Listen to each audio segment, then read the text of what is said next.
welcome to another episode of Hugo Smokes. I'm your host, Hugo, and today I'm going to be smoking and reviewing the Espinosa 601 La Bomba Warhead. And this here is a 6x55 Oval-Press Toro, and it is a Nicaragua Puro consisting of all tobaccos from Nicaragua. The wrapper, by the way, is a Nicaraguan Broadleaf wrapper, which makes this a Maduro cigar. Pretty exciting for that. I've never had a Nicaraguan Broadleaf wrapper before.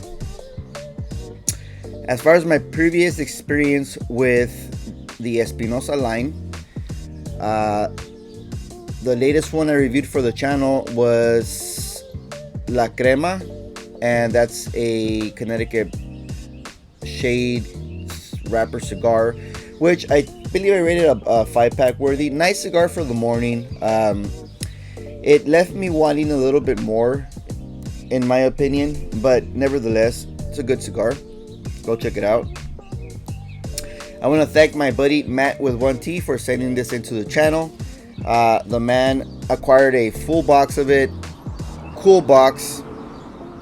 Reminds me of the Super Mario Brother games. We're talking back and forth. He asked me if I was gonna buy a box or even try them, and I said yeah, maybe. Or actually, I couldn't find anymore. They sold out pretty quick, because this actually here is a limited edition production cigar, limited to 5,000 boxes, I believe, and it's blended by AJ Fernandez in the San Lotano factory in Nicaragua, by the way.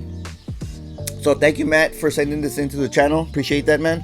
Let's take a closer look at this nice chocolate colored wrapper, which has several prominent veins there. It's very toothy to the grip.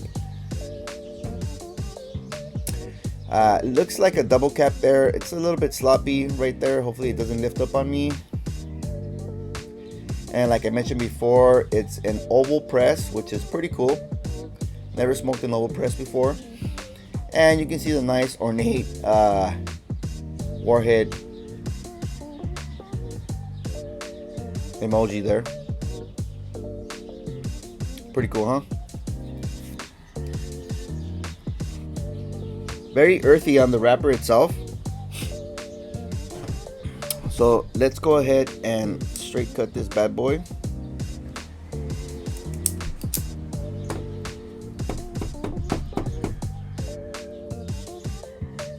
Okay. Oh, it's starting to lift up already. So let's hope that it doesn't interfere with the draw or burn.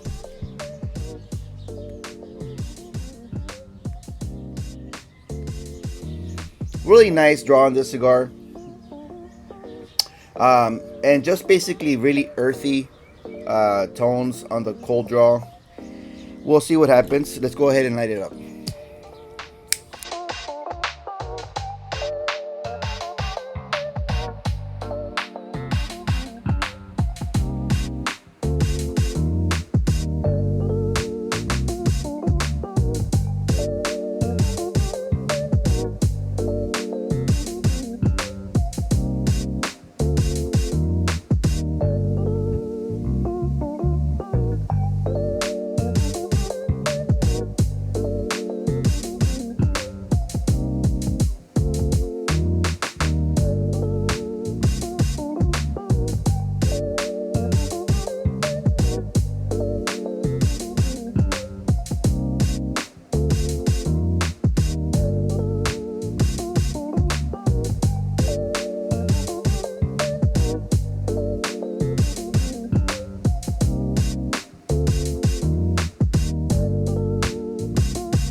All right, right off the bat, a lot of citrus zest on the palate, earthiness as a secondary tone, but just a lot of zest. Very bitter. The smoke is nice and creamy, very pleasant for me. Nice startup to this Warhead. All right, let's go ahead and see what's up with the retrohale.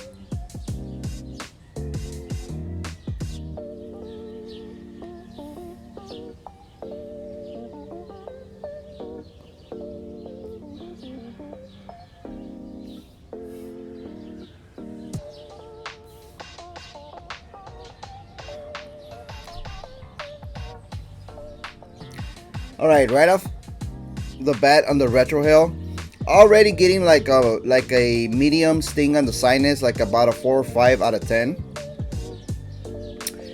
However, there's a pleasant sweetness coming from the retrohale.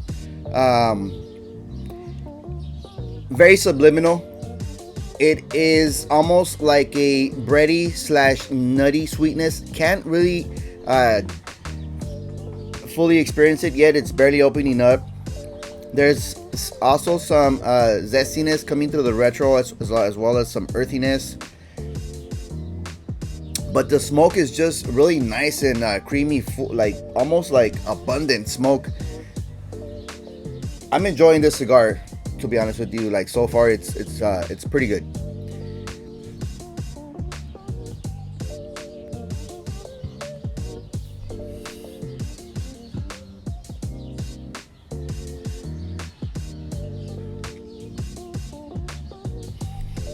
There's like a secondary sweet note, almost like a coconut note that's just like very nice and creamy on the retrohale. Overall, it's pretty well balanced in my opinion. There's a little bit of white pepper coming in now into the palate on the very long finish. Very nice and almost succulent cigar, to be honest with you. Very nice so far.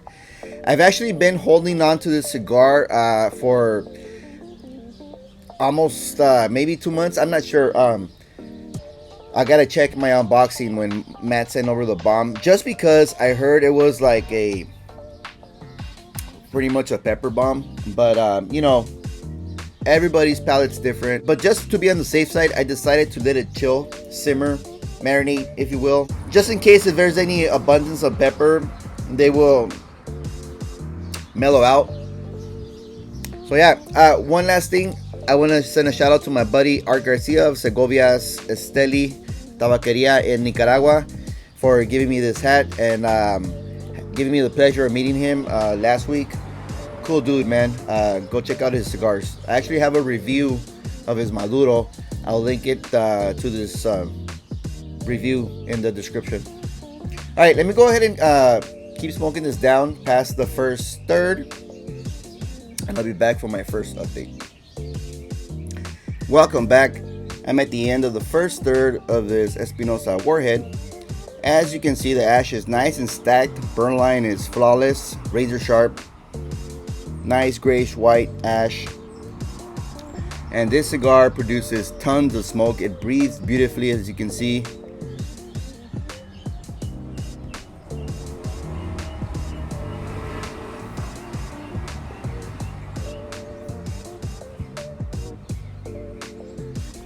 The draw on it is just perfect in my opinion. Great constructed cigar. Great mechanics behind it. So for the first third, pretty consistent with startup. Citrus zest, more of a lime peel to be exact, is the main note on this cigar. A little bit of earthiness as a secondary tone. On the retrohale, I'm still continuing to get that nice sweet confectionery note that is now more developed, and it's a mixture of like coconut almond. Yeah, call me crazy, but that's what I'm attributing it to. There's also a good amount of spice through the retrohale, probably from that citrus zing. On the palate, still getting a little bit of white pepper, Now it's accompanying a little bit of anise spice on the tongue. It's a little bit tingly, not that much though. The retrohale, in my opinion, simmered down a little bit, maybe like one click. So it's now like about a 4 out of 10. It's not that bad. The one thing I am noticing now is there's a little bit of a nicotine kick coming in. So it's pretty low right now. Maybe like 3 on a scale of 10.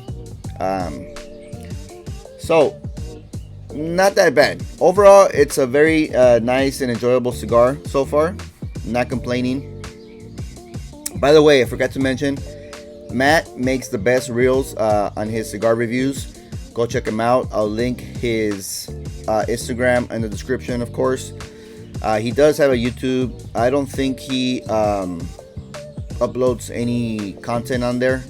Pretty much just, you know, to watch other people's stuff.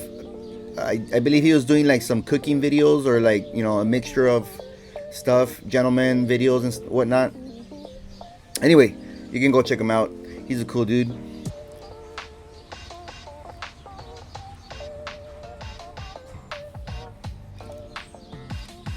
Oh, and it just ashed.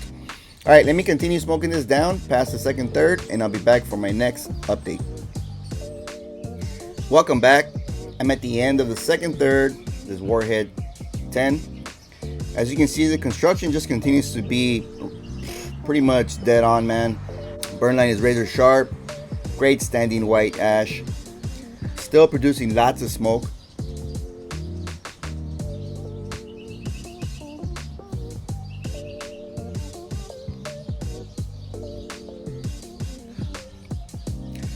The construction on this cigar is just immaculate. As far as the profile on the cigar, it's very similar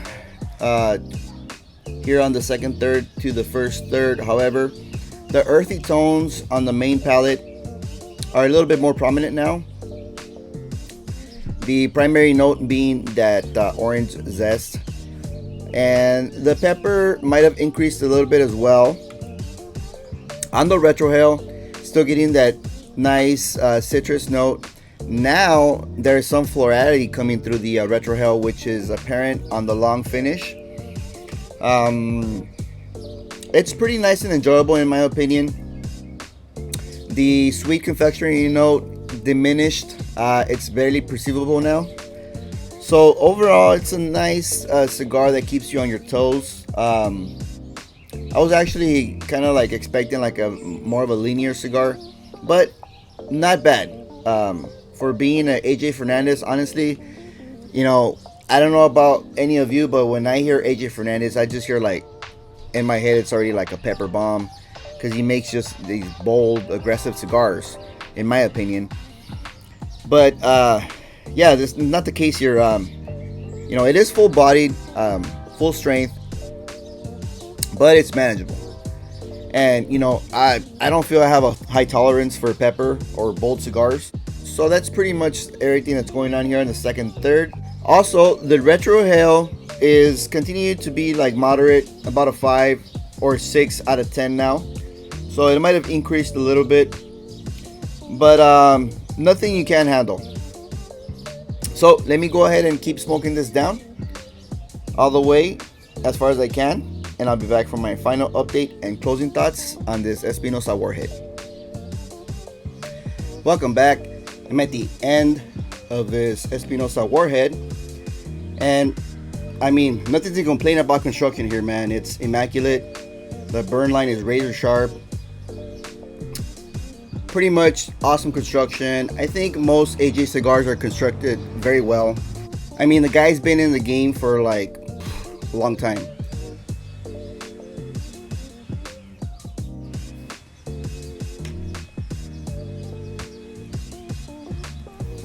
As far as the flavor profile here at the last third, getting an abundance of like a dark bitter chocolate combined with the citrus zest. There's an increase in pepper. It's tingling on the lips, on the tongue. On the retrohale, there's still a floral note. It's almost like a botanical charred note, to be exact. Not that bad. I enjoy floral notes. Some people don't. I don't mind them. But the retrohale is pretty consistent here. About a 5 or 6 out of 10 still. The nicotine effect simmered down, I believe, like at the end of the second third, in my opinion, because I'm not feeling it anymore. However, that nice sweet confectionery note died down in the middle of the last third here.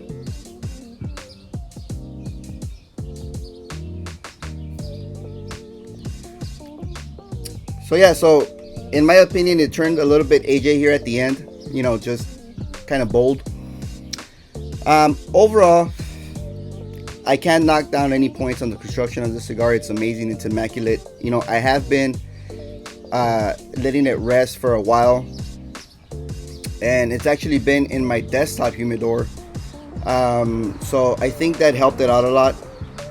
Very minimal humidification in there. The drawback, that sweet note was just right in the background. I would have loved for it to be a little bit more primary, to be a more balanced profile, in my opinion. The cigar has been burning for an hour and 55 minutes. I really took my time on this cigar. I wanted to dissect it very thoroughly. The price point, it's about 16 bucks for a single. If you buy a box of 10, it comes down to about $14 and change per cigar. I don't know if there's 5-packs out there. Again, it's a limited production cigar. When I was trying to look for it, the boxes sold out quick. I couldn't find any. I didn't search anymore because my buddy Matt said he was going to send one in. So I don't know what the availability of this cigar is right now, but in my opinion, I'll rate it a 5-pack. Just for me, I wanted that sweet note to be a little bit more pronounced, but there's a huge group out there that like, you know, like the dark, bitter, chocolate zestiness on cigars. This will be perfect for you. Again, I'm smoking it in the morning. I think it's a little bit too bold for a morning smoke. Afternoon would be ideal, in my opinion. That's all I have on this review. Thank you, Matt, for sending in this cigar. I'm slowly but surely digging into your bomb, bro. Some bangers in there. Again, thank you guys for watching. Matt, I appreciate your friendship and sharing your cigars with me. As always, don't forget to comment, like, and subscribe, and I'll catch you guys on the next one.